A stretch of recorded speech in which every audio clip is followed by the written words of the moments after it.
आपने एक कथा कभी ना कभी जरूर सुनी होगी जिसमें पूतना एक राक्षसी थी जो कंस के कहने पर कृष्ण को मारने आई थी। पूतना एक प्रसिद्ध राक्षसी पात्र है जो भारतीय पौराणिक कथाओं और महाभारत, भागवत पुराण जैसे ग्रंथों में वर्णित है। पूतना को कंस ने भेजा था ताकि वो कृष्ण की हत्या कर सके। कंस जो मथुरा का दुष्ट राजा था, कृष्ण को उससे खतरा था क्योंकि एक भविष्यवाणी थी कि कृष्ण उसे मार डालेगा। कृष्ण को मारने के लिए ही वो कृष्ण के गांव जाती है। पूतना ने अपनी असली राक्षसी प्रवृत्ति छुपाकर कृष्ण के घर में प्रवेश किया। वो एक स्त्री का रूप लेकर दूध पिलाने का बहाना करके कृष्ण को विषैला दूध पिलाने आई थी ताकि कृष्ण की हत्या हो सके। उसने सुंदर स्त्री का रूप धारण किया और यशोदा से कृष्ण को गोद में लेने की अनुमति मांगी। पूतना ने अपने स्तनों पर विष लगाया था और कृष्ण को दूध पिलाने की कोशिश की, लेकिन कृष्ण ने पूतना के दूध को पीते ही उसके असली रूप को पकड़ लिया। कृष्ण ने उसके स्तनों से विष के साथ साथ उसके प्राण भी खींच लिए, जिससे उसकी मृत्यु हो गई। पूतना को अक्सर बुरी शक्तियों, विषाक्तता और छल का प्रतीक माना जाता है। उसकी कथा से यह सिखाया जाता है कि सच्चाई और शक्ति की रक्षा के लिए बुराई का अंत निश्चित है। मैं ये कहानी इसलिए बता रहा हूँ क्योंकि ये जो कहानी इन पंडित पुजारियों ने जनमानस में बैठा के रखी है वो वास्तव में कॉपी पेस्ट कहानी है जो बौद्ध यक्षिणी हारिति एक प्रमुख प्राचीन कथा में आती है, जो बुद्ध के जीवन और उनके उपदेशों से जुड़ी हुई है। हारती और पूतना दोनों ही प्राचीन भारतीय धार्मिक कथाओं की महत्वपूर्ण पात्र हैं जो अपने अपने धर्म और परंपरा में बच्चों और मातृत्व से जुड़ी हुई है।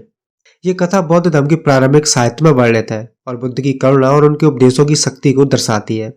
कथा के अनुसार हारती एक यक्षिणी थी जो अपने पुत्र की मृत्यु से दुखी थी। वो अपने पुत्र की मृत्यु के कारण दूसरों के बच्चे को मारने लगी थी। इस तरह से वो एक भयानक और क्रूर प्राणी बन गई थी। एक दिन तथागत बुद्ध ने हारती की दुखद स्थिति को जाना और उसके पास गए। उन्होंने हारती से बातचीत की और उसके दुख को समझा। बुद्ध ने हारती को समझाया कि उसके कारणों से दूसरों को दुख होता है और ये उसके अपने दुख को बढ़ाता है। बुद्ध ने हारती को एक उपाय सुझाया। उन्होंने कहा कि वो अपने पुत्र की मृत्यु के दुख को दूर करने के लिए दूसरों के बच्चों की रक्षा कर सकती है। इस तरह वो अपने दुख को दूर भी कर सकती है और दूसरों को सुखी भी बना सकती है। हारती ने बुद्ध की बात मानी और अपने जीवन को बदल लिया।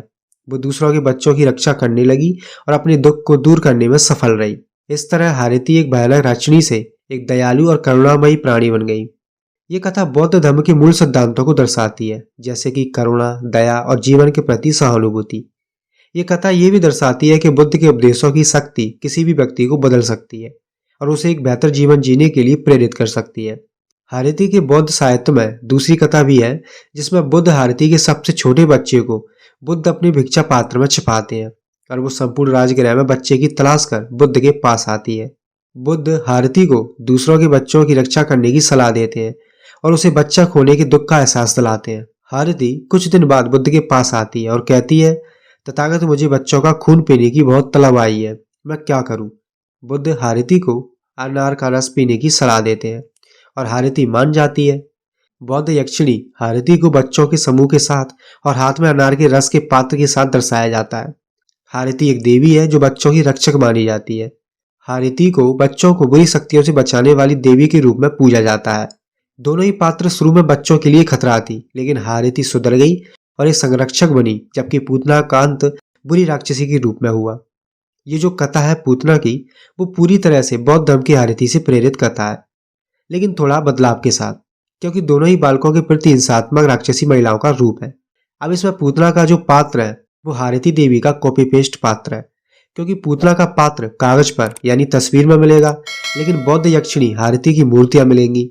दरअसल हिंदू धर्म का तिनका भी नहीं मिलेगा, क्योंकि ये लोग दूसरों के इतिहास को, विरासत को हड़प कर कथा कहानियां बनाकर लोगों को असल इतिहास से गुमराह करते आए हैं, ताकि लोग अपने पुरखों को भूलकर इनके भांग के निशे में लिखे गए और गढ़े गए पात्रों को अपने दिमाग में डाल लें।